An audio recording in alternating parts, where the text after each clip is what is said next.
கம்பம் 8 மலைச்சாலை. இச்சாலையானது தமிழகத்தையும் கேரளாவையும் இணைக்கும் முக்கியமான மலைப்பாதையாக விளங்குகிறது.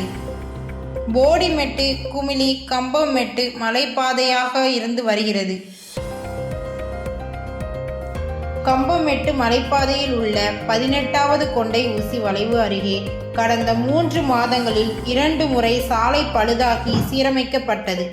இதனால் அப்பகுதியில் தொடர்ந்து விபத்துக்கள் ஏற்பட்டு உயிர் சேதம் ஏற்பட்டு வந்தன.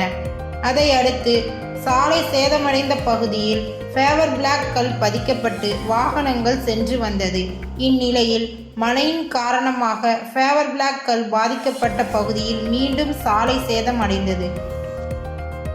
இதனை அடுத்து கடந்த சில வாரங்களுக்கு முன் பராமரிப்பு பணி மேற்கொள்ளப்பட்டது. தற்போது அப்பகுதியில் மீண்டும் சாலை சேதம் அடைந்துள்ளது. இதனால் வாகன ஓட்டிகள் சிரமம் அடைந்து வருகின்றன.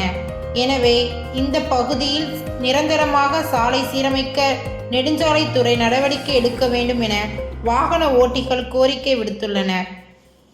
இதன் காரணமாக மலைச்சாலையில் 18வது கொண்டை ஊசி வளைவு என்றாலே பயத்துடனே பயணிப்பதாக வாகன ஓட்டிகள் கூறுகின்றனர்.